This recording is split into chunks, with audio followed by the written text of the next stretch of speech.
Hey, this is Scott Lara. Dryer fires are more prevalent than you would imagine. And you see right there at the top of my roof, that black thing right there? That is the exhaust vent for my dryer, which is on the first floor of my Lennar home. But you also see a whole bunch of lint. Well, twice a year, I get my leaf blower and I move my dryer, and I don't even remove that silver sleeve.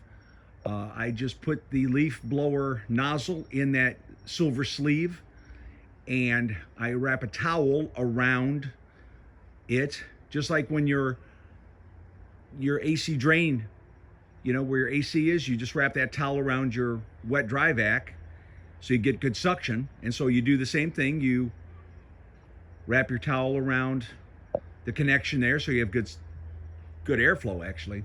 And look how much, let me zoom in, look how much lint was there that came out of my vent. Now, I am not going to climb up on my roof.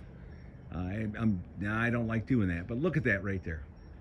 Look at all that. So prevent a dryer fire, especially if you have a home, a one-story home or a two-story home, that the dryer vent blows upwards and out of your roof. Because look at that. I mean, if that would have gone on for another 6 months or a year, and of course, when your dryer is backed up, it's going to take longer to dry your clothes. If you have any comments, leave them in the comment section below.